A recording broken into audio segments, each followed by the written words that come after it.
RESTOMOD 101. How to install a C2 Corvette rear disc brake conversion kit. Brought to you by Corvette Central. Welcome to RESTOMOD 101. Today we're going to show you how to put a rear disc brake conversion kit into a C2 Corvette. Corvette Central sent us these amazing rear brake rotors, and they're already attached to these trailing arms. These things are so heavy duty, get in and pick it up. It's too heavy. Yeah, so they're pretty heavy duty. So our brake calipers, hoses, and our brake lines, all for the rear, and then of course, brake pads. Let's do this. So first thing we're going to be doing is going around and just lubing everything up.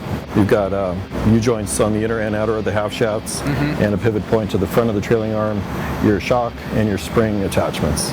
It's very important also to lube up the brake lines. Brake lines are probably, for some reason, they seem to get the rustiest. Kingpin nuts first, which is a safety feature the cars come with, and they're usually fairly cooperative coming off. So there's a number of these to take off on both sides of the car. It's easy to grab with wire cutters and just to work them out. Just kind of thread it out like a needle. There'll be one also on the camber rod.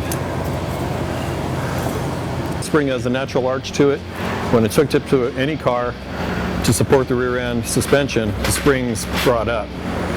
As soon as you loosen the bolts, the spring's going to go back to its natural position with a lot of force. So we're going to be using a jack to support it up, keep it from damaging us, hurting us, or damaging the car. What we like to do for safety, being, like I said before, the arch of the spring being such a curve, and keeping the jack from slipping, we put a vice grip on there so the bottom of the jack will actually stay solid on it and not slip off. Usually I like to put it right against the leaf to keep it from slipping. Get it adjusted real tight. Double check it for slippage. Put the jack underneath it. Without this vice grip, and I jack this spring up with this jack, as I lower it, the jack's going to start to slide inwards.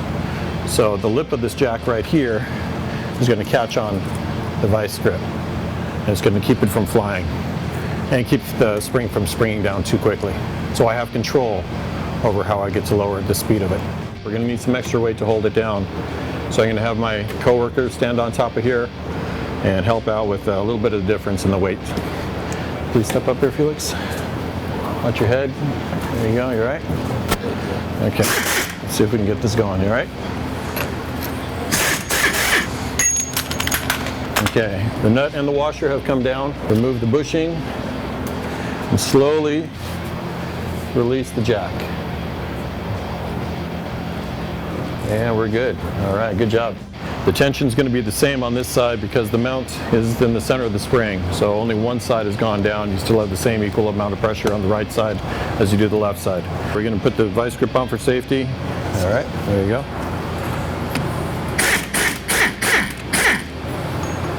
So the vice grip's keeping it from sliding.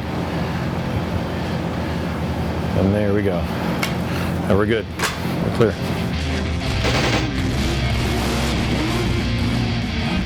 So you can hold the inside of that nut for me, which is what size? 11/16? 11/16. And the outside bolt is going to be a 5/8. If you do use air impact, be really slow with it. Don't just force it, otherwise you can snap it. Since it's rounded the flat spots on the nuts, we're going to use the vice grip to grab onto whatever meat we can get hold of and see if that works. Get it as tight as you can, and then twist it more and get it even tighter. Right. This is your only chance of getting it without having a torch. Here we go. Nope. Gonna have to heat it up. Heat it up. Okay, again, safety first. If we're going to be torching, you always want to use a fire extinguisher for a backup. Sometimes even keep a 5-gallon bucket of water for the sponge. Yeah, heat it up till it gets nice and cherry red.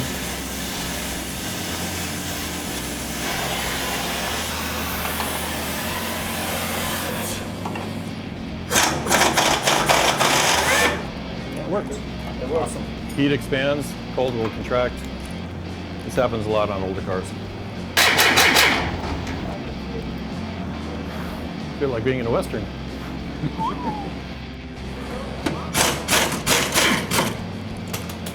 That came off like it should. You got a washer that's holding it. Don't unscrew that if that's giving you a hard time. There we go. Should slip right off.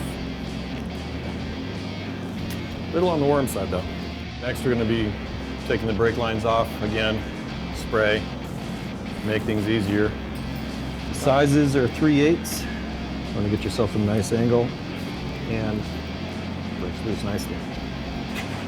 One is a needle nose. There's a C-clip holding on the line. This line right here. It's going to shape like a horseshoe. Just want to grab it, kind of work it back and forth. Take that off. This line comes right out, and you're free.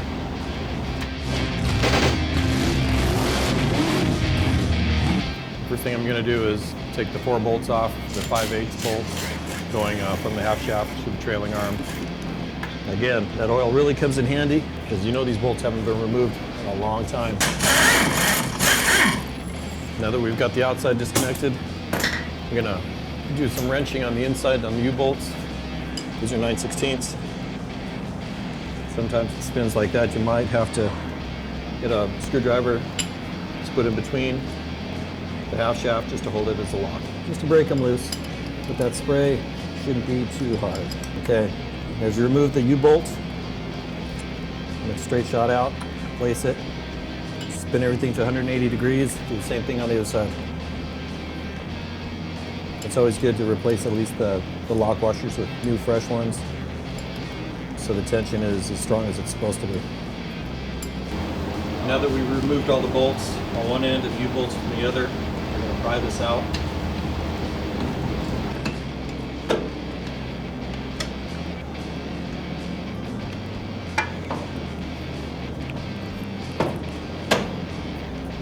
That's it. The job with the camber rod is exactly what it is. It shows the positive or negative camber of the rear wheels. So anytime you have any adjustments on the rear alignment, this is the rod, which is all right here, that controls your rear adjustment. What I'm going to do first is break loose this nut on the inside, back that out. And again, it's always good to use spray, even though it is broken loose.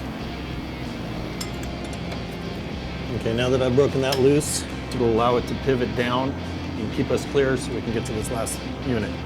So I'm going to take off this little L bracket that holds the bottom of the shock normally, and we'll be good to go. Take it off with a 15/16 socket.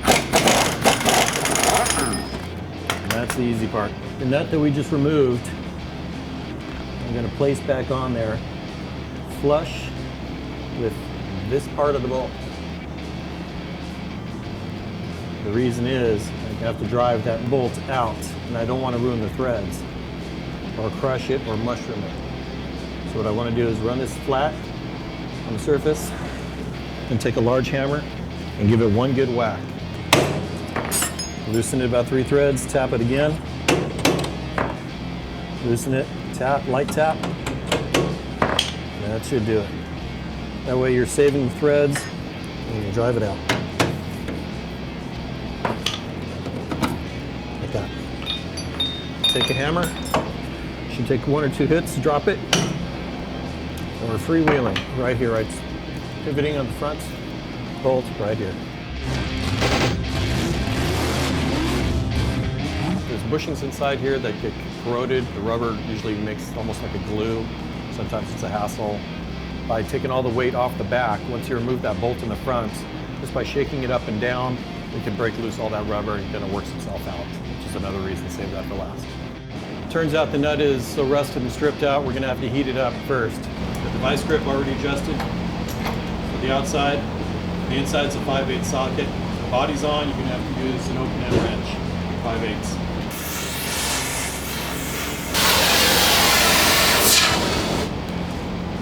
Yeah, I'll get the vice grip.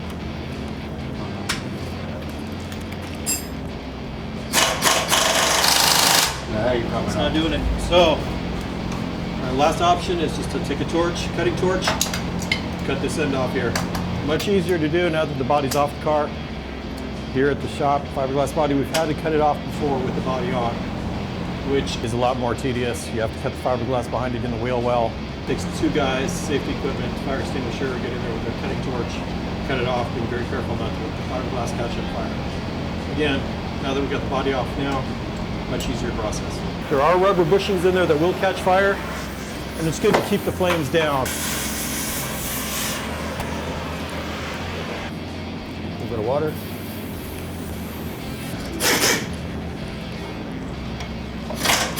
Not turning at all. This is going to be a tough one. Okay, now that we've had to cut the nut off the bolt, I'm going to try to drive it through with this air hammer.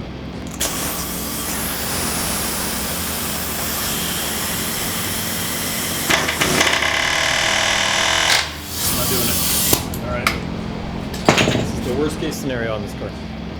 Now it looks like we're going to have to come in from this side using the cutting torch, which is going to be a bit of a process. Cut the bolt hopefully on one side.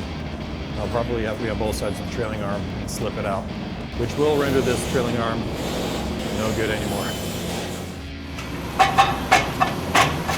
There he goes. Okay, don't touch it. Woo! Smoking gun, if you will. But you can see how solid that bolt was through there. It was just frozen inside the trailing arm itself. So those of you with 63, 64 setups, you won't be cutting these. You'll be using the tool to disconnect it on the inside and exchange for your trailing arm. Those of you that are updating, you're not going to be using this cable setup anyway. It's obsolete. Cut it, make it easy. There you go.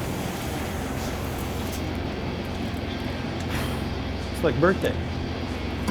One of those trick candles that didn't go out. One of those trick candles. Greg, what do we got next? Okay, now we're going to be reinstalling the new trailing arm, the keeper bolts coming through the front here. Once we get that anchored in there, we'll slip in some shims. Okay. Then we'll bring it up. We'll start hooking up the camber rod, which is this unit right here. Okay. So when you slide this first in here, the bolt goes right through this. It does. It comes from the here, inside coming out. Okay, so push the bolt in through this side. Right. Now when the body's on there, usually you have to use some long needle nose pliers to get in there, but it's not too difficult. Okay. Sounds good. All right. All right, I'll let you get to work. Alrighty. First thing you want to do whenever you have a new trailing arm is make sure that the bolt does fit through the hole. I've had them too tight before. This one moves very cleanly through there, just the way it should. You want to feed it through just a little bit. Give yourself enough room to get the nose of the trailing arm in there.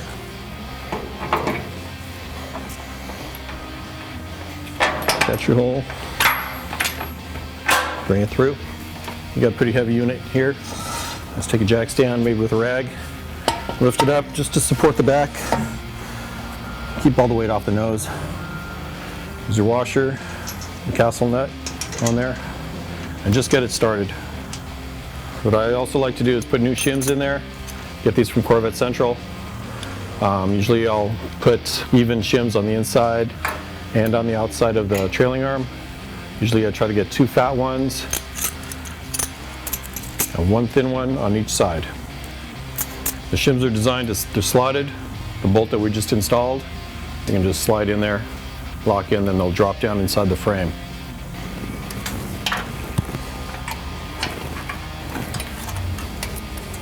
So once you get one side in, slide the trailing arm over, give yourself room for the outside shims.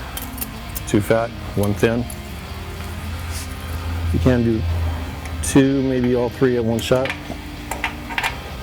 And if you have any extra room, spare room, which we do in this case, start adding 1 to each side.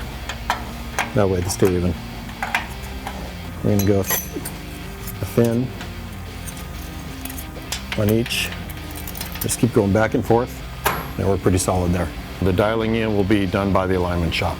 They'll either add some or remove some from the inside, move them to the outside, or the other way around, just to get the car running true.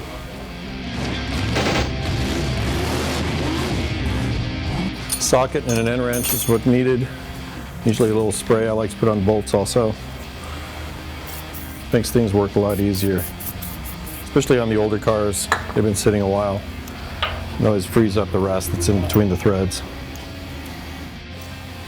I'm gonna go ahead and just bring up the half shaft. Sometimes I have to pull it out a little bit. Line up your bolts with your threads and get them all started before tightening anything up. If you're using the same bolts that you were, always change out the lock washers.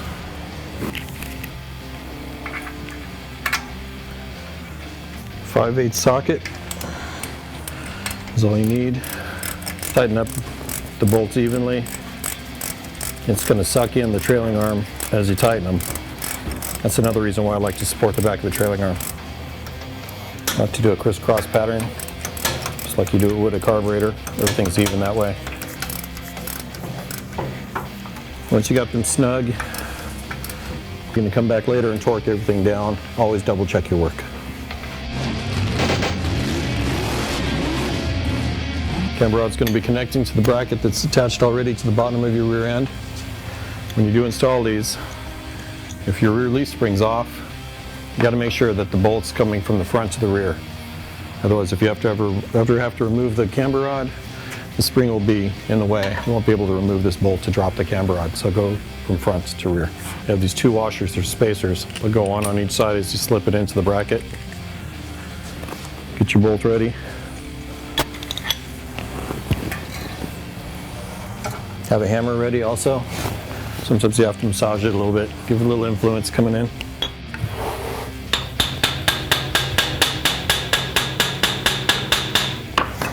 Feels pretty close. This is what I usually use to center the hole. Otherwise it's kind of hard when you're trying to get the bolt in there and you have some interference if it's not quite lined up all the way. Just kind of stick it in there, move it up and down, kind of go in a circular motion. Feels pretty good. Take your bolt and replace it. The adjustment can go either up or down. Lock washer and a nut on the inside, but leave it loose. So you still have some play here. You can adjust the side.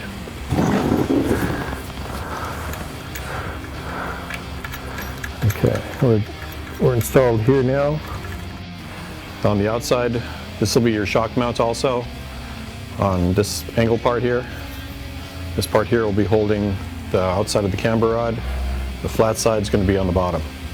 I don't know if you can see it here. As I hold it to you, it's curving to your right. This is going to be the driver's side, the left side. So it's mounted in there. The flat side's on the bottom. Inside your trailing arm, there's a flat spot, which is like a keyway. I was going to let you know which side's left and right. Just like we did on the other side, find your hole, run it through, kind of do a nice circle with that. Make sure everything's where it should be. This side turned out real nice. Sometimes you want to oil this or grease it. Then remove the jack.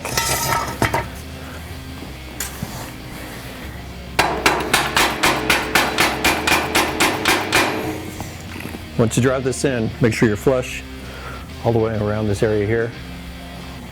Using your flat washer and your castle nut, you're going to be slide them on there. And you'll be putting a cotter pin in there when you're all done. Okay, now that we've installed the camber rod on the inside, left it loose, connected it to the outside now, we're going to go ahead and tighten everything up. You're only going to want to get these things snug for now, because you're still going to have to hook up the spring. And you do want this camber, or you do want the trailing arm still to be movable for this spring to be hooked up. A lot of tension on that spring. So just keep these kind of snug, and always, like I said before, I can't stress it enough, always double check your work. Fat side of the shock always goes up. We got a new bolt kit we're going to be installing. I usually like to install the top side first. Again, with the body on there, it's a little bit more difficult. All this has to be done from underneath. It's real nice that the guys at Corvette Central have all these parts. If you can get the new setup, it's a way to go. Again, you're going to be using a hole finder. This is sometimes a little bit more difficult because the shock is on a little bit of an angle. You don't want to hammer it too much. You don't want to hurt the threads on the bolt. The bolt has to come from the outside in, because if the body was on the car right here, there's no way that the bolt will be able to clear the body to remove the shock. So always come from the outside in.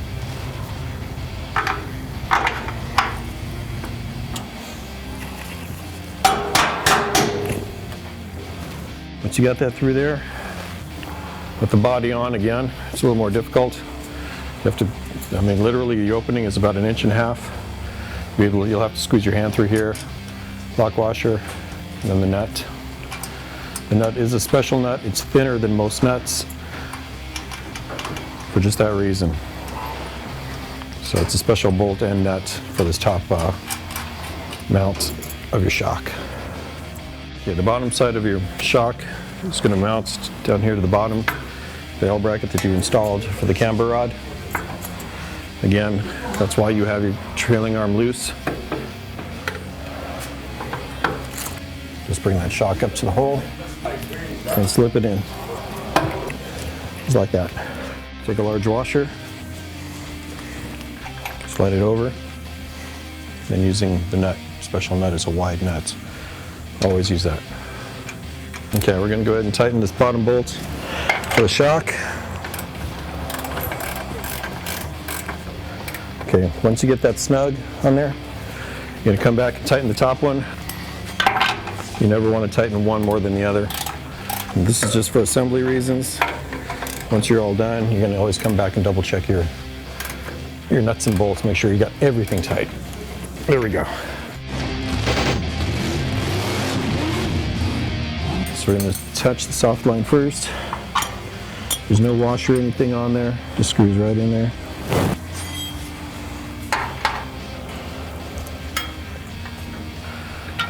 This end here attaches to the bracket on the trailing arm.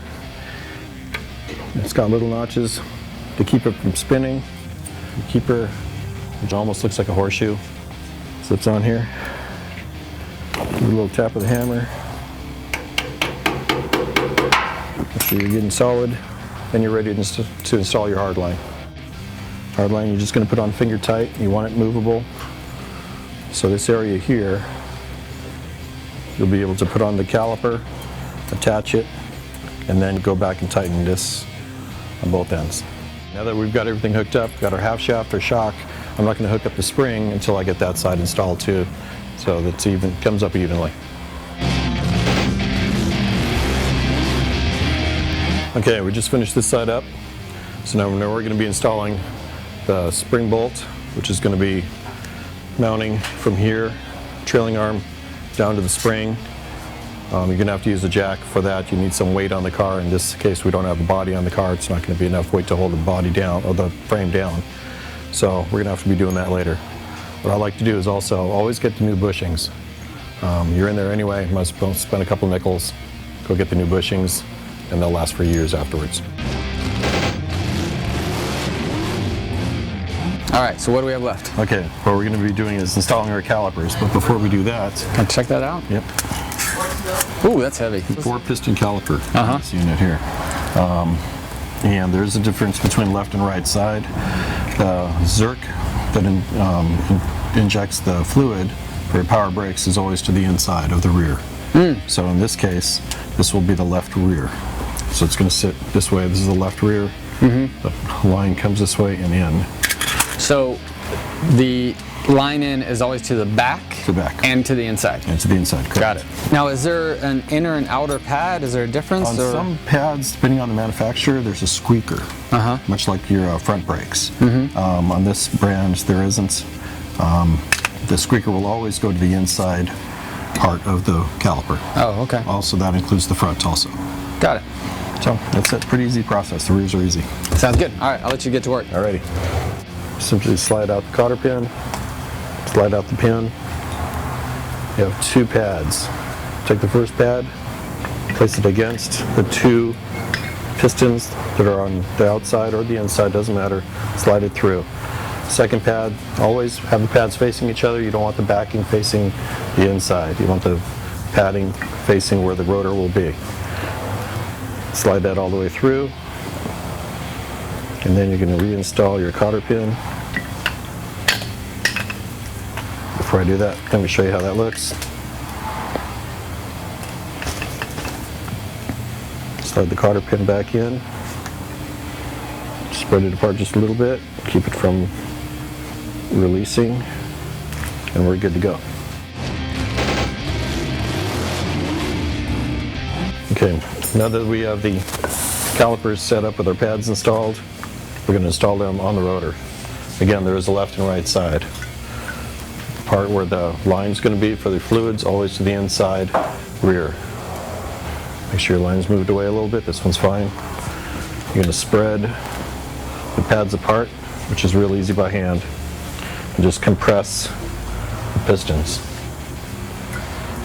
And that'll make room to slide over the rotor.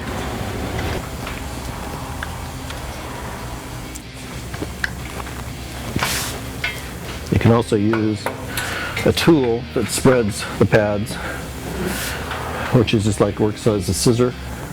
As you tighten it, it'll spread apart. As you loosen it, it'll come back together. That'll also help you assist installing this.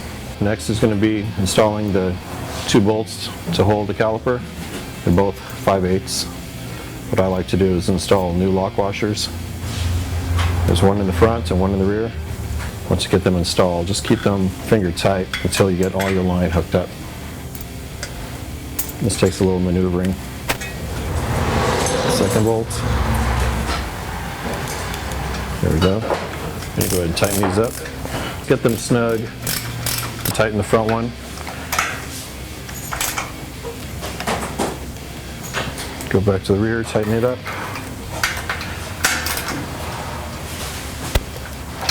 And you're good. Okay, on the rear brakes you have 2 brake bleeder valves.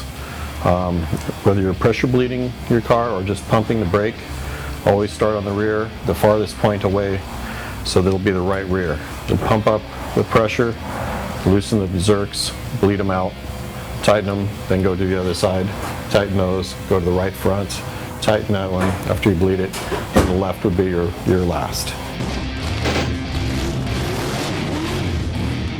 Now that we have the caliper tight, we're going to go ahead and hook up the brake line. Slide your fitting in. Making sure, again, I can't emphasize this enough, that line has to be perfectly straight going in. Line wrench has an opening for the line to slide through and tighten it. So it actually gets a better torque on the unit rather than just using an open end wrench. If you feel any resistance, take it back out. That means you're beginning to cross thread it. Start giving it a couple turns. If it moves freely and you can see the threads going inside, you have it correct. Start with an open end wrench. Get a little bit snug. Again, go back to your line wrench. Simple as that. RESTOMOD 101.